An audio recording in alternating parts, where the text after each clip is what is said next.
அல்ஹம்துலில்லாஹ் அல்ஹம்துலில்லாஹி நஹ்மதுஹு வ நஸ்தஈனுஹு வ நஸ்தக்ஃபிருஹு வ நஊது பில்லாஹி மின் ஷுரூரி அன்ஃபுஸினா வ மின் ஸய்யிஆத்தி அமாலினா மன் யஹ்திஹில்லாஹு ஃபலா முதில்ல லஹு வ மன் யுத்லில்ஹு ஃபலா ஹாதிய லஹு வ அஷ்ஹது அன் லா இலாஹ இல்லல்லாஹு வஹ்தஹு லா ஷரீக லஹு வ அஷ்ஹது அன்ன முஹம்மதன் அப்துஹு வ ரசூலுஹு அம்மா பஅத். கண்ணியத்திற்குரிய எல்லாம் வல்ல அல்லாஹு ஜல்ல ஷானஹு தஆலாவின் நல்லடியார்களே, எந்த ஒரு மனிதரையும் இறை நேசர் என்று, அல்லாஹுடைய நல்லடியார் என்று, சொர்க்கவாசி என்று நாம் முடிவு செய்ய முடியாது, முடிவு செய்யக்கூடாது என்பது குறித்த சான்றுகளை கடந்த பல வாரங்களாக தொடர்ச்சியாக நம்ம பார்த்து வருகிறோம். அதில் நல்லடியார்களை நம்ம அறிந்து கொள்ள முடியும் என்று சொல்லக்கூடியவர்கள் ஒரே ஒரு செய்தியை தங்களுக்குரிய ஆதாரமாக உங்களிடத்தில் காட்டுவார்கள். அது என்ன செய்தி என்று சொன்னால், நபிகள் நாயகம் ஸல்லல்லாஹு அலைஹி வஸல்லமுடைய காலத்தில் ஒரு ஜனாசா அவங்கள கடந்து செல்கிறது.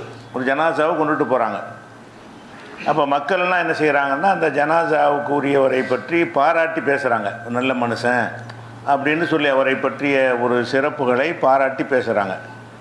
அப்போ நபிகள் நாயகம் ஸல்லல்லாஹு அலைஹி வஸல்லம் அவர்கள் வஜபத், உறுதியாகிவிட்டது அப்படிங்கிற வார்த்தையை சொல்கிறாங்க. இன்னும் கொஞ்சம் நேரத்தில் இன்னொரு ஜனாசா வருது. அந்த ஜனாசா கடந்து போகும் பொழுது மக்கள்லாம் வந்து அதை குறை சொல்கிறாங்க, திட்டுறாங்க. இது நல்ல ஆள் கிடையாது அப்படின்னு சொல்கிறாங்க. அப்போ ரசூல் ஸல்லல்லாஹு அலைஹி வஸல்லம் செய்கிறாங்கன்னா, அதை கேட்டுட்டு வஜபத்து, உறுதியாகிவிட்டது அப்படிங்கிறாங்க. அப்போ உமர் ரலியல்லாஹு அன்ஹு அவர்கள் இந்த ரெண்டையும் பார்த்துட்டு நபிகள் நாயகம் ஸல்லல்லாஹு அலைஹி வஸல்லம் அவங்கள்ட்ட விளக்கம் கேட்குறாங்க. ஒரு ஜனாசா போணுச்சு, அதுக்கு வஜபத்துன்னு சொன்னீங்க.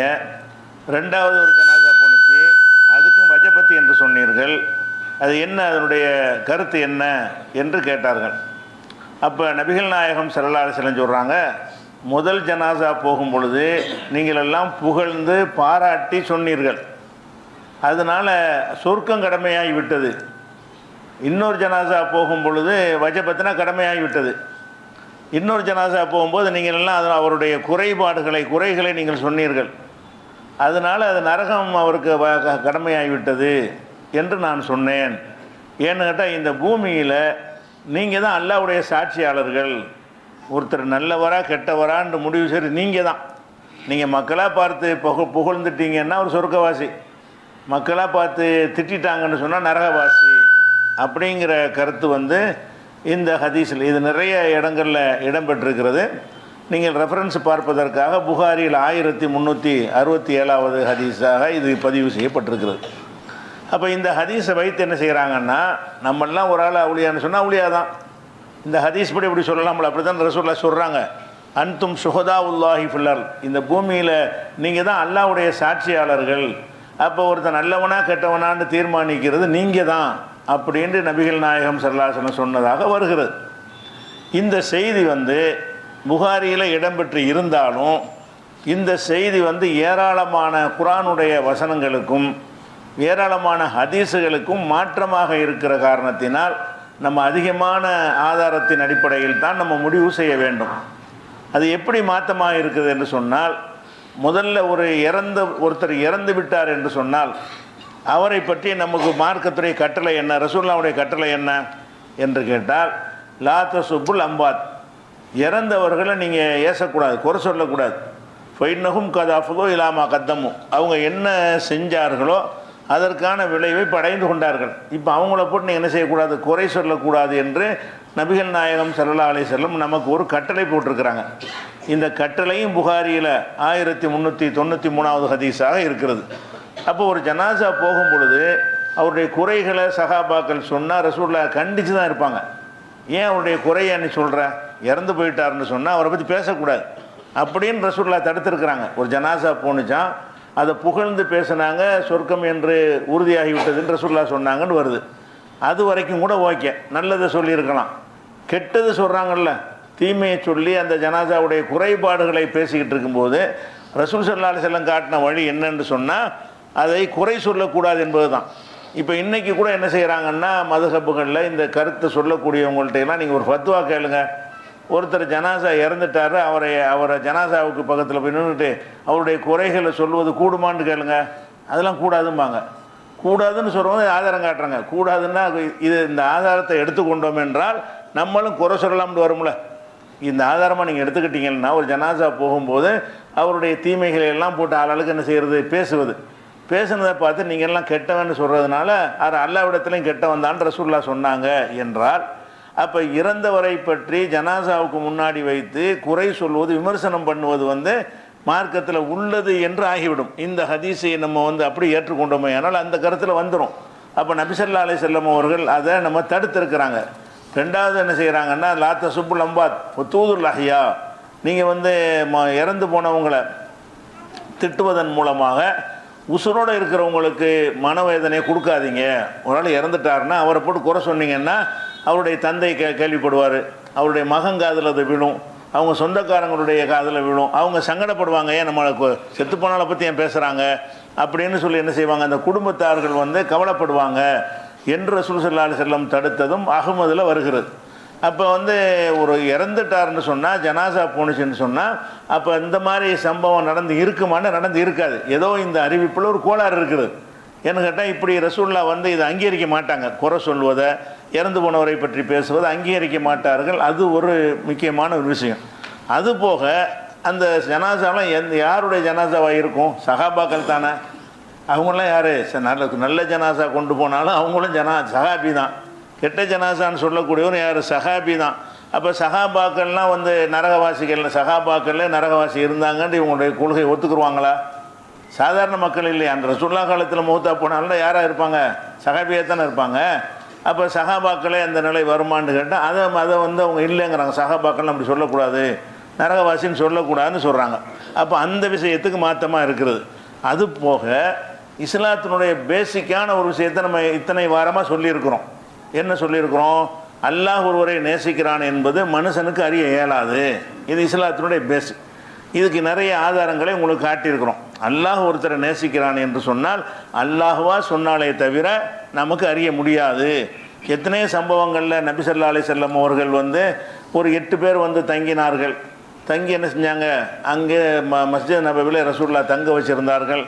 அந்த ஒட்டகத்தினுடைய பாலை குடித்து கொண்டு அங்கே தங்குவதற்கு இருந்தவர்கள் என்ன செஞ்சாங்கன்னு கேட்டால், அந்த ஒட்டகத்தை மேய்ப்பறையும் கொலை பண்ணிவிட்டு அந்த ஒட்டகத்தையும் ஓட்டி கொண்டு போய் விட்டார்கள் அப்படிங்கிற செய்தியை முன்னாடி நமக்கு சொல்லியிருக்கிறோம். அப்போ இவங்களை ரசூலுல்லாஹ் நல்லடியார் நினச்சிருக்கிறாங்க, ரசூலுல்லாஹும் நல்லடியார் நினச்சிருக்கிறாங்க, மக்கள்லாம் நினச்சிருக்கிறாங்க, ஏமாற்றிட்டு போயிட்டாங்க. இந்த சம்பவத்தை உங்களுக்கு சொல்லியிருக்கிறோம். அதுக்கு மாற்றமாக இந்த சம்பவம் இருக்கிறது. அதே மாதிரி ஒரு 70 சஹாபாக்களை மார்க்கத்தை சொல்லி தருவதற்காக எங்களுக்கு அனுப்பி வையுங்கள் என்று கேட்குறாங்க. ரசூலுல்லாஹ் ஒரு 70 சஹாபிகள் அனுப்பி வைக்கிறாங்க. அவங்க சதி வேலை செய்து ஒரு இடத்துக்கு வந்த பிறகு, வேற மவுனாங்கிற இடத்துக்கு வந்த பிறகு அந்த 70 பேரையும் கொலை பண்ணி போடுறாங்க. அப்போ இந்த 70 பேரும் அந்த 70 சஹாபாக்கள் அழைத்து செல்ல வந்தார்களே, அவங்கெல்லாம் மூமின்கள் என்று ரசூலுல்லாஹ் நம்பினார்கள். நல்லவங்க நம்பினாங்க. எல்லா மக்களும் நல்லவர்கள்னு கருதுனாங்க. மக்கள் செய்கிற முடிவு தான் சரியான முடிவாக இருக்கும் என்றால் அவங்க நல்லவங்களாக இருந்திருக்கணும். அப்போ ரசூலுல்லாவே நல்லவர் என்று கருதி இருக்கிறாங்க, ஆனால் அவங்க நல்லவங்களாக இருக்கலை. இந்த செய்தியை உங்களுக்கு கடந்த வாரங்களில் எடுத்து காட்டியிருக்கிறோம், ஆதாரங்களோடு சொல்லியிருக்கிறோம். அதுக்கு இது மாற்றமாக இருக்கிறது. அதே மாதிரி உஸ்மான் இப்னு மல்ஊன் என்ற ஒரு சஹாபி இறந்தவுடனே அவருடைய அந்த அம்மா அவருக்கு அடைக்கலம் கொடுத்த அந்த அம்மா என்ன செய்வாங்கன்னு கேட்டால், லக்கது அக்கிரமக்கல்லா, அல்லாஹ் உங்களை கண்ணியப்படுத்துவான் அப்படின்னு சொல்லுவாங்க. அப்போ ரசூலுல்லாஹ் பக்கத்தில் இருந்து கொண்டு என்ன செய்வாங்கன்னா, அப்படி சொல்லாத, அல்லாஹ் யாரை கண்ணியப்படுத்துவான் என்பது அல்லாஹ்வுக்கு தான் தெரியும். நான் அல்லாஹ்வுடைய ரசூலாக இருக்கிறேன், ரசூலாக இருந்து எனக்கே தெரியாது. ஒமா அதிரி மா இஃபால் பி, எனக்கு அல்லாஹ் என்ன செய்வான் என்று எனக்கு தெரியாது. அப்படி இருக்கும்போது இவர் நல்லவர், இவர் நல்லதே நானும் ஆதரவு வைக்கிறேன், இவருக்கு நல்லதே நடக்கட்டும் என்று நானும் விரும்புகிறேன். ஆனால் இப்படி அல்லாஹ் கண்ணியப்படுத்தி விட்டான்னு நீ சொல்ல முடியாது, அது அல்லாஹ்வுக்கு தான் தெரியும் என்று ரசூல் ஸல்லல்லாஹு அலைஹி வஸல்லம் கண்டித்த ஒரு விஷயத்தையும் நம்ம ஏற்கனவே சொல்லியிருக்கிறோம். அந்த சம்பவத்தோடு கம்பேர் பண்ணி பார்த்தீங்கன்னா இது முரணாக இருக்கிறது. அப்போ ரசூலுல்லாவுக்கே இந்த உஸ்மான் இப்னு மல்ஊன் போன்ற ஒரு சஹாபிக்கே அப்படி சொல்லக்கூடாதுன்னு சொன்னால், மக்கள்லாம் சேர்ந்துக்கிட்டு நல்ல வரண்டா அது எப்படி அந்த கருத்து சரியாக வருமானா சரியாக வராது. அதே மாதிரி ஹவுலுல் கௌசர் தடாகத்தில் மஹ்ஷரில் தண்ணி குடிக்க வரும்போது சில சஹாபாக்கள் தடுத்து நிறுத்தப்படுவார்கள். அப்போ ரசூலுல்லாஹ் என்ன செய்வாங்கன்னா, என் தோழர்கள்னு அவங்களுக்காக ரெக்கமெண்ட் பண்ணுவாங்க, தடுக்காதீங்கன்னு.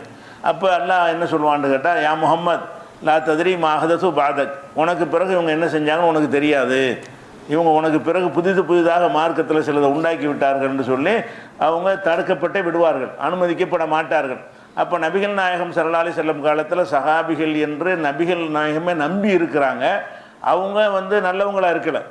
அந்த மஹஷரில் பார்க்கும்பொழுது அவங்க தடுக்கப்படக்கூடியவர்களாக இருக்கிறார்கள் என்று சொன்னால் அப்போ மக்கள் முடிவு இப்படி நல்ல முடிவாக இருக்க முடியும்? மக்கள்லாம் சஹாபின்னு நினச்சிருந்தாங்க, ரசூலுல்லாஹ்வும் சஹாபின்னு நினச்சிருந்தாங்க. ஆனால் அவர் நல்லவராக இருக்க முடியலையே, அதை நம்ம பார்க்குறோம். அதே மாதிரி ஒரு ஹதீஸ் 3 பேரை அல்லாஹ் விசாரிப்பாங்கிற ஒரு ஹதீஸை நம்ம பார்த்தோம். ஒரு செல்வந்தரை விசாரிப்பான், ஒரு உயிர் தியாகியை விசாரிப்பான், ஒரு மார்க் அறிஞரை விசாரிப்பான். நீங்கள்லாம் என்ன செஞ்சீங்க? ஏன்னா அவங்கெல்லாம் பெரிய பெரிய தியாகங்கள் செஞ்சுருக்கிறாங்க. எல்லாரும் ஷஹீது, மக்கள்லாம் அவங்கள ஷஹீதுன்னு பாராட்டிக்கிட்டு இருக்கிறாங்க. மக்கள்லாம் பெரிய அறிஞர்னு பாராட்டிக்கிட்டு இருக்கிறாங்க. மக்கள் எல்லாம் பெரிய கொடைவல்லன்னு பாராட்டிகிட்டு இருக்கிறாங்க. அப்படிப்பட்ட ஆட்களை கூப்பிட்டு விசாரிக்கும் பொழுது அவங்க செஞ்ச தியாகத்தை எல்லாம் சொல்லுவாங்க. அல்லாஹ் என்ன செய்வான்? நீ போய் சொல்கிற, நீ உன்னை வீரன் பாராட்டுவதற்காக வேண்டி, கொடைவல்லன் பாராட்டுவதற்காக வேண்டி, அறிஞர் என்று பாராட்டுவதற்காக வேண்டி தான் இந்த வேலையெல்லாம் செஞ்சேன்னு சொல்லி நரகத்துக்கு இழுத்துக்கிட்டு போங்க நல்லா சொல்லிடுவான். அப்போ மக்கள்லாம் என்ன தீர்ப்பளித்தாங்க? ஷஹீதுன்னு தீர்ப்பளித்தாங்க. மக்கள்லாம் கொடைவல்லன்னு தீர்ப்பளிச்சுட்டு இருக்கிறாங்க. ஆனால் மக்களுடைய தீர்ப்புக்கு மாற்றமாக அல்லாஹ்வுடைய தீர்ப்பு அமைந்திருக்கிறது என்ற செய்தியை நம்ம ஆதாரத்தோட முதல்ல சுட்டி காட்டியிருக்கிறோம். அதுக்கு மாற்றமாக இந்த சம்பவம் இருக்குது. மக்கள் எடுத்தால் அவன் நல்லடியார் தான், மக்கள்லாம் சேர்ந்து நல்லடியார்னா நல்லடியார் ஆயிடுவாங்கன்னு சொல்கிறது இதுவும் சரியாக தெரியலை. அதே மாதிரி ஒருத்தர் போர்க்களத்தில் தீவிரமாக போராடுறதை பற்றி எல்லாரும் பாராட்டுவாங்க. அப்போ ரசூலுல்லாஹ் என்ன செய்வாங்கன்னா, ஒரு நரகவாசி, மக்கள்லாம் ஒரு நல்லவர்னு சொல்லுவாங்க, போர்க்களத்தில் இவர் நரகவாசி என்று சொல்லுவார்கள். கடைசியில் பார்த்தா அந்த போர் முடிவில் அவர் தற்கொலை செஞ்சு இறந்துருவார். அப்போ ரசூலுல்லாஹ் சொன்னது கரெக்டு தான். அப்போ தான் சஹாபாக்களுக்கு வழங்கும். இப்போ சஹாபாக்களெல்லாம் ஒருத்தரை பெரிய நல்லடியார் நினைக்கிறாங்க, அது நல்லடியார் ஆகலை. இந்த செய்தியும் கடந்த வாரங்களில் உங்களுக்கு ஆதாரத்தோடு சொல்லியிருக்கிறோம். அதுக்கு இது மாற்றமாக இருக்குது. அதே மாதிரி ரசூல் ஸல்லல்லாஹு அலைஹி வஸல்லம் காலத்தில் இன்னொரு போர்க்களத்தில் ஒருத்தர் ஃபுலானுன் ஷஹீதுன்னு, இவர் ஷஹீத் ஆகிட்டாரு அப்படின்னு எல்லாரும் சொல்லிக்கிட்டு இருப்பாங்க. அப்போ மக்கள் எல்லாம் ஷஹீதுன்ட்டாங்கல்ல, மக்கள்லாம் ஷஹீதுன்னு அல்லாட்ட ஷஹீத் ஆகணும்ல, அப்படி ஆனாங்களான்னு ஆவலை. கடைசியில் என்ன ஆச்சுன்னு கேட்டால் ரசூலுல்லாஹ் நான் அவரை நரகத்தில் பார்த்தேங்கிறாங்க. கல்லா இன்னி ராய்துஹு ஃபின்னார், அவர் நரகத்தில் பார்த்தேன். என்னென்னு கேட்டால் அந்த போருக்கு அந்த கனிமத்து பொருள்களை, எதிரிகள்கிட்ட கைப்பற்ற பொருள்களை ஒரு போர்வை என்ன செஞ்சார்? ஒளிச்சு வச்சுட்டார். இவர் நம்ம பங்கு வச்சு கொடுக்குறதுக்கு முன்னாடி ஒரு ஒளித்து வைத்து கொண்டு அப்புறம் களத்தில் இறங்கி போரிட்டு ஷஹீதாக இருக்கிறார். அப்போ ஷஹீதானா கூட அவர் நரகத்தில் தான் இருப்பாருங்கிறாங்க. மக்கள்லாம் என்ன முடிவு எடுத்தாங்க? ஷஹீதுன்னு முடிவு எடுத்தாங்க. மக்கள் எடுக்கிற முடிவு தான் அல்லாஹ்வுடைய முடிவுன்னு இந்த ஹதீஸ் சரியாக இருக்குமே. ஆனால் அப்போ மக்கள் முடிவுப்படி அவர் ஷஹீத் ஆவலையே, நரகத்துக்குள்ளே போயிருக்கிறாரு என்ற ஆதாரங்களை உங்களுக்கு ஏற்கனவே சொல்லியிருக்கணும். அதை பார்க்குறோம். அதே மாதிரி ரசூலுல்லாஹ் என்ன செய்கிறாங்கன்னா, என்கிட்ட எத்தனை வழக்குகளை கொண்டு வர்றீங்க, அந்த வழக்குகளில் நான் கெட்டவனுக்கு கூட சாதகமாக தீர்ப்பளிச்சிருவேன். எனக்கு நல்லவன் கெட்டவன் எனக்கு தெரியாது. நான் வெளிப்படையான வாதங்களை வைத்து முடிவு செய்வேனே தவிர நான் செய்கிற முடிவு என்னவாக இருக்கும்? தப்பாக கூட இருக்கும். கெட்டவனுக்கு சாதகமாக நல்லவனுக்கு பாதகமாக கூட என்னுடைய தீர்ப்பு அமைஞ்சிடும். ஏன்னா நான் ஒரு மனுஷன் அப்படின்னு ரசூல் ஸல்லல்லாஹு அலைஹி சொல்லிட்டாங்க. வர்ற வழக்கில் கூட யார் நல்லவர் யார் கெட்டவர் என்று ரசூலுல்லாஹ்வுக்கு தீர்மானிக்க முடியலைன்னு சொன்னால் மக்கள்லாம் கூடி நல்லவர்னா நல்லவர் ஆயிடுவாங்களா? அப்போ இந்த ஹதீஸை வைத்து ஆதாரம் காட்டுறாங்களா? இம்புட்டுக்கு என்ன சொல்ல போகிறீங்க? இதெல்லாம் ஹதீஸ் இல்லையா? இதெல்லாம் ஆதாரங்கள் இல்லையா? ரசூலுல்லாஹ் எதை இல்லைன்னு மறுத்து இம்புட்டு சொல்லியிருக்கிறாங்களோ அதுக்கு மாற்றமாக ஒரு செய்தி வந்துச்சுன்னா அந்த செய்தியில் ஏதோ கோளாறு இருக்கிறது, ஏதோ தவறுதலாக யாரோ புரிந்து கொண்டு அறிவித்திருப்பார்னு எடுத்துக்கொள்வதா? அதை ஒரு ஆதாரத்தை ஏற்றுக்கொண்டு இம்புட்டு ஆதாரத்தை மறுக்கிறதா? அதே மாதிரி ரசூலுல்லாஹ்ட்ட பையத் செஞ்சாங்க. சென்ற வாரம் சொன்ன ஆதாரத்தில் கூட சொன்ன பையத் செஞ்ச வரும்போது சஹாபாக்கள்கிட்ட நீங்கள் இந்த பையத்படி நடந்துக்கிட்டீங்கன்னா ஓகே, அப்படி நடக்காமல் இருந்தீர்களே ஆனால் அல்லாஹ் நாடினால் உங்களை மன்னிப்பான், அல்லாஹ் நாடினால் உங்களை தண்டிப்பான். நீங்கள் இஸ்லாத்தை ஏற்றுக்கொண்ட பிறகு இந்த ஒப்பந்தத்துக்கு மாற்றமாக நீங்கள் நடந்தீங்க என்று சொன்னால் அல்லாஹ் நாடுனா மன்னிப்பான், நாடுனா மன்னிக்க மாட்டான்னு சொல்லியே ரசூலுல்லாஹ் சொன்னாங்களே. அந்த ஹதீஸ் எதை காட்டுது? நல்லவர் கெட்டவர்களாம் அவன் எடுக்கிற முடிவு தான் அப்படிங்கிற ஒரு விஷயத்தை காட்டுது. அதையும் நம்ம பார்த்துடுறோம். அதே மாதிரி ஒரு பள்ளியாசலுக்கு கட்டியிருக்கோம்னு சொல்லி சதி வேலை பண்ணி ரசூலுல்லாஹ்வை கொல்லுவதற்காக என்ன செய்கிறாங்க? யூதர்கள் அந்த குபா பகுதியில் ஒரு பள்ளிவாசலை கட்டுறாங்க. அந்த பள்ளிவாசல் நம்பி ரசூலுல்லாஹ்வும் போவதற்கு முடிவு எடுத்துட்டாங்க. அல்லாஹ் தான் அறிவித்து கொடுக்குறான். என்ன அறிவிச்சு கொடுக்குறான்? அவங்க உங்களை கொல்வதற்காக வேண்டி சதித்திட்டம் போட்டு அந்த பள்ளியை கட்டியிருக்கிறாங்க, அந்த பள்ளிக்கு போகாதீங்கன்னு சொல்ல அல்லாஹ் என்ன செய்கிறான்? அந்த கெட்ட பள்ளின்றது மஸ்ஜித் திலார்னு பேர், அந்த மஸ்ஜிதுக்கு போகக்கூடாது நல்லா தடை செஞ்சு காப்பாற்றினான். அப்படி இல்லைன்னா ரசூலுல்லாஹ் என்ன நினச்சாங்க? நல்லடியார்கள் பள்ளிவாசல் கட்டுறாங்க, அதுக்காக நம்மளை கூப்பிட்றாங்க, தொழுகைக்கு தானே கூப்பிட்றாங்கன்னு போவதற்கு ரெடி ஆகிட்டாங்க. அப்போ மக்கள்லாம் அது பள்ளிவாசல் நினச்சிக்கிட்டு இருக்கும்போது அல்லாஹ்விலிருந்து வஹி வரலைன்னா அதை நினச்சிட்டு தான் போயிருப்பாங்க. அப்போ நம்முடைய முடிவு இப்படி சரியாக இருக்கும்? நம்ம எல்லாம் சேர்ந்து எடுத்த முடிவு, ரசூலுல்லாஹ் சேர்ந்து எடுத்த ஒரு முடிவை தப்பாக போய் தானே அல்லாஹ் சுட்டி காட்டுறான். அந்த சம்பவத்திலிருந்து நம்ம பார்க்குறோம். அதே மாதிரி தெளிவாக அல்லாஹ் சொல்லி காட்டுறான், மதீனா வாசிகளில் முனாஃபிக்குகள் நிறைய பேர் இருக்கிறாங்க. லா தஅலமுஹும், நபியே அவர்களை உனக்கு தெரியாது, நஹ்னு நஅலமுஹும், நமக்கு தான் தெரியும். அவங்கள நல்லடியார் நபியை நீ நினச்சிக்கிட்டு இருப்ப, ஆனால் முனாஃபிக்காக இருப்பான், அது எனக்கு தான் தெரியுங்கிறான் அல்லாஹ் குரானில். அப்போ அல்லாஹ் சொல்கிறதுக்கு மாற்றமாக இந்த ஒரு சம்பவம், இந்த ஒரு ஹதீஸை தான் ஆதாரம் காட்டுறாங்க. எந்த ஹதீஸு? வஜபத்து இந்த ஹதீஸை தான் ஆதாரம் காட்டிக்கொண்டு மக்கள்லாம் சேர்ந்து முடிவெடுத்தா அது நல்லடியார் தான். நல்லடியாருக்கு என்னப்பா சர்டிஃபிகேட் வச்சுக்கிறேன்னு கேட்டால் மக்கள் சொல்லிட்டாங்கல்ல, அதுதான் ஆதாரம். அதுக்கு என்ன, அது இந்த ஹதீஸை காட்டுறாங்க. இந்த ஒரு ஹதீஸை காட்டும்போது அது ஹதீஸில் அனைத்தையும் தேடி பேசணுமா இல்லையா? அது மாதிரி பேசக்கூடாது. அது மாதிரி ஒருத்தர் நபிகள் நாயகத்துக்கு முன்னாடி ஒரு நல்லடியார்னு ஒருத்தர் புகழ்ந்து பேசுவார். அப்போ ரசூலுல்லாஹ் என்ன செய்வாங்க? புகழ்ந்து பேசுகிற கண்டிக்கிறாங்க. நீ அவனுடைய கழுத்தை முறித்து விட்டாய், வயலுக்கு நாசமாக போ, எதுக்கு அவனை வந்து புகழ்ந்து பேசுகிறாய் அப்படின்னு சொல்லி ரசூல் ஸல்லல்லாஹு அலைஹி வஸல்லம் கண்டித்த ஒரு விஷயத்தை பார்க்குறோம். இப்படி நிறைய சம்பவங்களில் மக்கள்லாம் ஒரு முடிவை எடுத்திருக்கிறாங்க, அந்த முடிவு சரியாக அமையவில்லை என்பதற்கு நிறைய சான்றுகளை நம்ம பார்க்குறோம். அப்படி இருக்கக்கூடிய நேரத்தில் இந்த ஹதீஸ் என்ன சொல்லுதுன்னு கேட்டால், நீங்கள் எல்லாம் பார்த்து ஒரு ஆளை நல்லடியார்னா நல்லடியார் தான், வஜபத்து சொர்க்கவாசின்னு மக்கள்லாம் சேர்ந்து. இன்றைக்கி நீங்கள் பாருங்கள், உலகத்தில் யாரையெல்லாம் நீங்கள் நல்லவர்கள்னு மக்கள் முடிவு எடுக்கிறாங்க. அவுளியா விட்டுருங்க, ரொம்ப கெட்டவனாக இருக்கிறவன் சடை வளர்த்துக்கிட்டு சடை பைக்கிற மாதிரி இருந்து கொண்டு குளிக்காமல் நகம் வெட்டாமல் இருக்கிறான், அவன் அவுளியான்னு சொல்லி மக்கள் வீட்டில் கூட்டிகிட்டு போய் நடு வீட்டில் வச்சு சாப்பாடு கொடுத்து அவர் அவுளியான்னு நினைக்கிறாங்க. நமக்கே தெரியுது இவன் எல்லாம் ஒரு நகம் வெட்டாதவன், குளிக்காதவன், இதெல்லாம் சுண்ணத்தை பேணாதவன்லாம் அவுளியாவாக இருப்பானா நமக்கு தெரிகிறது. ஆனால் மக்கள்லாம் என்ன செய்கிறாங்க? சில தஞ்சை மாவட்டத்துலாம் போனீங்கன்னா இந்த சடப்பக்கீரை என்று வருவார்கள். இந்த சடப்பக்கீரை என்று அவுளியாக்கள், அவங்க பேர் அவுளியா, குளிக்கவே மாட்டாங்க, முடியெல்லாம் திப்பியாக இருக்கும், நகமெல்லாம் பெருசாக வளர்ந்துருக்கும். அந்த நகத்தில் சாப்பாட்டில் கை வச்சாலே நமக்கு நோய் வந்துடும். ஆனால் அவனை கூட்டிகிட்டு போய் அவனை சாப்பாட்டை பிசைஞ்சு வச்சுட்டு வந்துடுவான். அதை எடுத்து பறக்கத்துன்னு என்ன செய்கிறாங்க? இவங்க சாப்பிட்றாங்க. என்னவா நினைக்கிறாங்க இவங்கெல்லாம்? உங்கள் அறிவை சொல்லுது இவன் வந்து நல்லவன் கிடையாது. மார்க் அடிப்படையில் இவன் வந்து நகம் வெட்டலையே நல்லவனாக இருப்பானா? முடியை வச்சு அலங்காரம் பண்ணி என்ன வாரி சிவி கொண்டு ரசூலுல்லாஹ் சொல்லியிருக்கிறாங்க. இவன் வந்து திப்பியாக தலைமுடியை வச்சுக்கிட்டு இருக்கிறான். அவனை போய் அவுளியான்னு மக்கள் சொன்னாங்களா இல்லையா? அப்போ மக்கள் சொன்னாலாம் சரியாக இருக்கும்னு சொல்லுவது வந்து நடைமுறையே நம்ம காட்டுகிறது. அப்படி சரியாக இருக்காது. மக்கள் வந்து மார்க் அறிவு இல்லாமல் யாரை வேண்டாலும் என்ன செய்வாங்க? நல்லடியார் மகான் என்று சொல்வார்கள். இன்னும் சொல்ல போனால் பீடி மஸ்தான் அவுளியான்னு ஒரு அவுளியா வச்சுருக்கிறாங்க. அந்த பேரை எதை காட்டுது? பீடி குடிக்கிறது ஹராம். அது பீடிங்கிறது வந்து மனிதனுடைய ஆரோக்கியத்தை கெடுக்கக்கூடியது, பொருளாதார விரயம் செய்யக்கூடியது, மார்க்கத்தில் அடுத்தவருக்கு துர்வாடை ஏற்படுத்தக்கூடியது, பலவிதமான மதுபானத்தை விட மோசமானதாக என்ன செய்கிறாங்க? இந்த புகையிலை பொருட்களை வந்து சொல்கிறாங்க. மதுபானம் வந்து அவனை மட்டும்தான் பாதிக்கும். இந்த புகை குடிப்பது வந்து பக்கத்தில் உள்ள குடும்பத்தாரெல்லாம் பாதிக்கும். புகை இழுத்து விடும்போது என்ன செய்யும்? எல்லாரையும் பாதிக்கும். அவ்வளோ பெரிய ஒரு கெட்ட ஒரு செயல் அது. வந்து அந்த ஒரு வெங்காயம் பூண்டு சாப்பிட்டா கூட அந்த வாசனை இருக்கிற வரைக்கும் பள்ளிக்கு வராதுங்கிறாங்க ரசூல் ஸல்லல்லாஹு அலைஹி வஸல்லம். வெங்காயம் பூண்டு சாப்பிட்டால் கூட வரக்கூடாது என்று மார்க்கத்தில் ஒரு தடுக்கப்பட்ட ஒரு விஷயம். அந்த மாதிரி ஒரு காரியத்தை ஒருத்தர் செய்கிறாரு, அவருக்கு பேர் பீடி மஸ்தான் அவுளியா. இப்படிப்போ இது ரசூலுல்லாஹ் தடுத்த ஒரு காரியத்தை செய்யும்போது அவர் வெறுக்கிறதுக்கு பதிலாக அவர் அவுளியான்னு சொன்னாங்களா இல்லையா? அப்போ மக்கள்லாம் செஞ்ச முடிவு நல்லா இருக்கும்னா, நல்லா இல்லையே, நம்ம கண்ணால் பார்க்குறோமே. யாரையெல்லாம் அவுளியான்னு சொல்கிறாங்களோ அவனை பார்க்குறோமே. சில மஸ்தான்களுடைய படத்தை நீங்கள் பார்த்துருக்கீங்க, கோமணம் மட்டும் கட்டிக்கிட்டு உட்காந்துருக்கிறார். அவருடைய படத்தை போட்டு என்ன செய்கிறாங்க? அந்த மஸ்தான் இந்த மஸ்தான் போட்டு என்ன செய்கிறாங்க? அவர் வந்து அவுளியான்னு கொண்டாடிக்கிட்டு இருக்கிறாங்க. முதல்ல இந்த மாதிரி ட்ரெஸ்ஸு போடுற அவர் சடை வளர்த்துருக்கிறாரு. அவர் இதே மாதிரியான சட்டை கட்டெல்லாம் ஒன்றுமே கிடையாது, மேலடையெல்லாம் இல்லாமல் என்ன செய்கிறாரு? இருக்கிறாரு. அவர் அவுளியா குணங்குடி மஸ்தான்ங்கிறாங்கல்ல, அவர் படத்தை பாருங்கள். அவர் கோமணம் தான் கட்டியிருப்பார், ட்ரெஸ்ஸெல்லாம் போட்டிருக்க மாட்டார். அப்போ இவர் அவுளியான்னு சொல்கிறார். யாரெல்லாம் அவுளியான்னு கருதுறாங்கன்னு பாருங்கள்.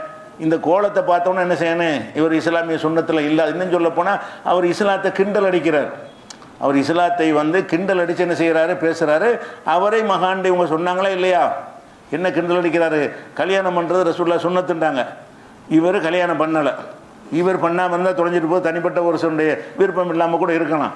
ஆனால் கல்யாணம் பண்ணுறதை கிண்டல் பண்ணி கவிதை படித்தாரா இல்லையா? கல்யாணம் பண்ணி என்ன செய்கிறாரு?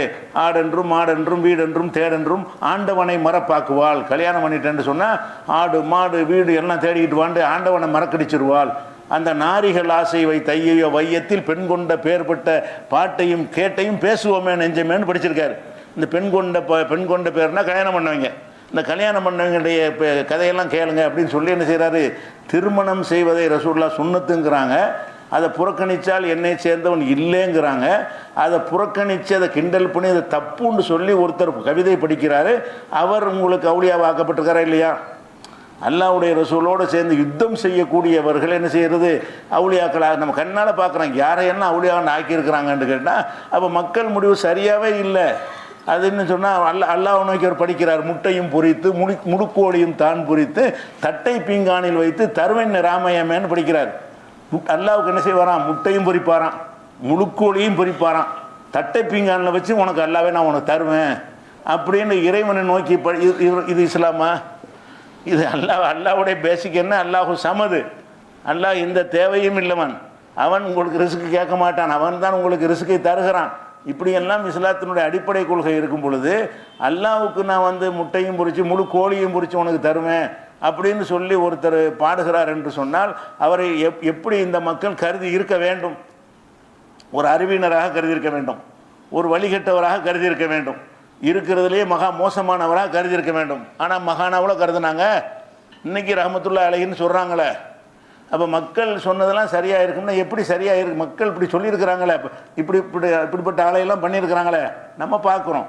அதே மாதிரி நீங்கள் பல இப்போ நாங்கள் இந்த ஹஜ்ஜி கமிட்டி பம்பாய்க்கு நாங்கள் போயிருக்கிற நேரத்தில் ஹஜ்ஜி கமிட்டிக்கு எத்தாப்பில் ஒரு சின்ன குட்டியாக ஒருத்தன் தர்கா மாதிரி வச்சுட்டு ஒருத்தன் உட்காந்துட்டு இருப்பான். அவன் காலில் உளுந்து ஆசி வாங்கிட்டு போவாங்க. நாங்கள் இங்கேருந்து பார்த்துக்கிட்டே இருக்கேன், என்னடாண்டு ஒரு பச்சை துண்டு போட்டுட்ருக்குறான்.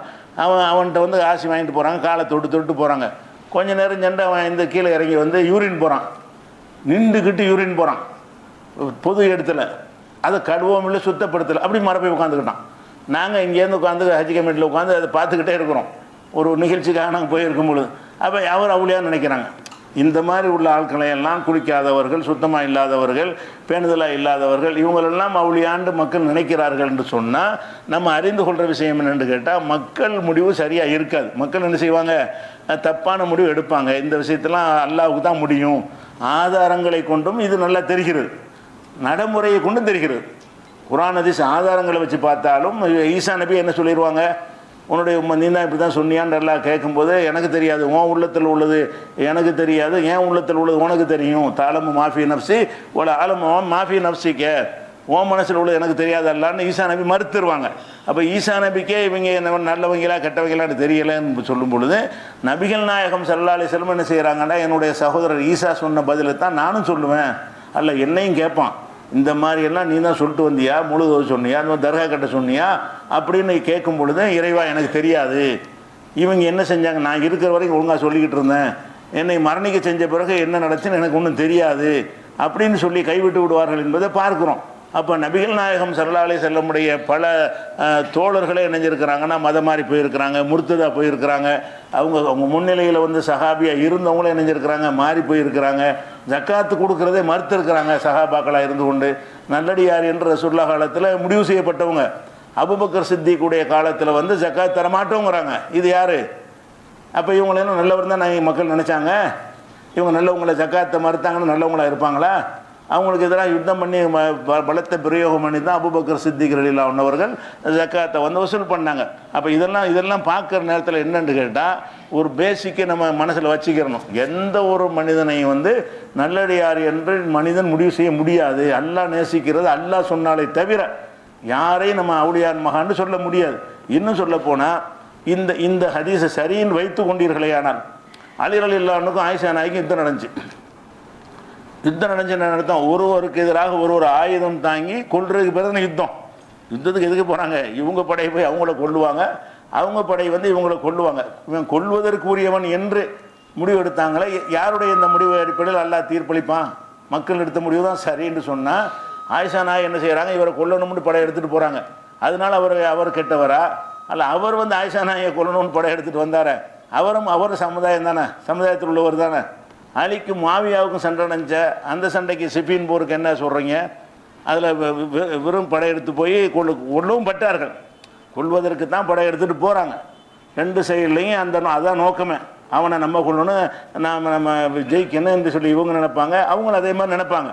அந்த மாதிரி தான் யுத்தங்கள் நடக்கும். அப்போ அலி ரலியல்லாஹு அன்ஹு மாவியாவோட சண்டை போட போன காரணத்தினால் மாவியாவும் அவரோட இருந்தவர்கள் நரகவாசிகளா? அல்ல மாவியா அலியோட சண்டை போட காரணத்தினால் அவர் நரகவாசியா? என்ன சண்டை போடுறன்னா கெட்டவன் தான் அர்த்தம்.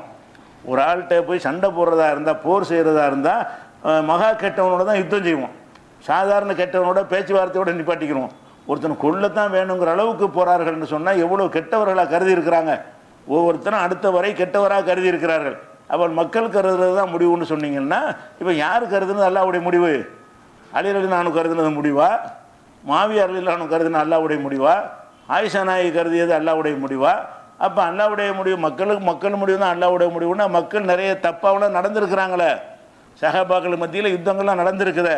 அப்போ இதெல்லாம் வச்சு பார்க்கும் பொழுது அந்த ஒரு ஹதீஸை கொண்டாந்து வச்சு என்ன செய்கிறாங்க, இந்த தர்காவை நியாயப்படுத்துறதுக்கு இந்த ஒரு ஹதீஸ் தான் ஆதாரம். இந்த கருத்து பல நூல்களில் வந்திருந்தாலும் ஒரு ஹதீஸ் தான் அது. என்ன ஹதீஸு? எல்லாம் நீங்கள் தான் முடிவு செய்கிறவங்க, நீங்கள்லாம் சொர்க்கவாசின்னு சொன்னால் சொர்க்கவாசி தான், நீங்கள்லாம் நரகவாசி. நீங்கள் எவ்வளோ பேர் நீங்கள் பார்க்குறீங்க, எத்தனை கெட்டவனை தூக்கி தலையை வச்சு கொண்டாடுறாங்க. எத்தனை ஊர்களுடைய ஜமாத்துறை முத்தவள்ளி தலைவர்னு இருப்பார், அவர் தான் மகா நல்லவர்னு அவரை தேர்ந்தெடுப்பாங்க. அது அவர் உண்மையில் பார்த்தா நல்லவராக இருக்க மாட்டாருன்னு நன்மக்களுக்கு தெரியும். நன்மை என்ன, இவனை போய் நல்லவங்கிறாங்க அப்படின்னு நீங்கள் வாழ்க்கையில் சந்தித்தது இல்லையா? அப்போ மக்கள் யாரை வேணாலும் தேர்ந்தெடுப்பார்கள், யாரை வேணாலும் தலை வருமாங்க, யாரை வேணாலும் நல்ல வருமாங்க. அப்போ மக்களுடைய முடிவு அல்லாஹ்வுடைய முடிவு என்கிற அந்த அடிப்படை இஸ்லாத்தினுடைய அடிப்படையான கொள்கைக்கு மாற்றமாக இருக்கிறதுனால இந்த ஒரு ஹதீஸ் ஆதாரமாக எடுத்துக்காட்டக்கூடாது. காட்டுவாங்க. இது ஏராளமான ஹதீஸுகளுக்கும் குர்ஆன் வசனங்களுக்கும் இஸ்லாமிய அடிப்படைக்கும் முரணாக இருக்கிற காரணத்தினால் இது ஒரு ஆதாரம் கிடையாது. அப்போ நல்லடியார் என்று சொல்லவே கூடாதுன்னா சொல்லலாம்.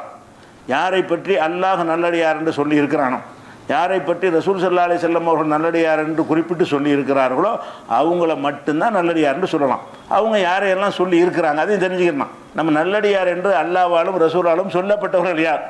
வஹி மூலம் சொல்லப்பட்டதுனால அதை நம்பி ஆகணும். அப்படிப்பட்டவருடைய விவரங்களை இன்ஷா அல்லாஹ் நம்ம என்ன செய்வோம், அடுத்தடுத்த வாரங்களில் பார்ப்போம். அஸ்ஸலாமு அலைக்கும்.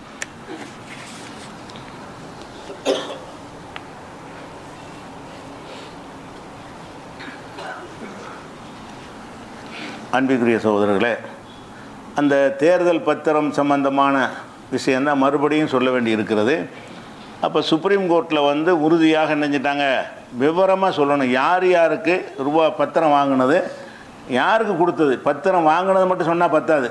இவர் 1 கோடிக்கு பத்திரம் வாங்கினார்னு மட்டும் சொன்னால் பத்தாது. இந்த 1 கோடிக்கு பத்திரத்தை வாங்கி எந்த கட்சி கொடுத்தாருன்னு சொல்லணும் அப்படின்னு உத்தரவு போட்ட பிறகு அந்த பட்டியலையும் நினைச்சிட்டாங்க எஸ்பிஐலேருந்து வெளியிட்டு தேர்தல் ஆணையத்தில் கொடுத்து தேர்தல் ஆணையம் தங்களுடைய இணையதளத்தில் அதையும் வெளியிட்டுட்டாங்க.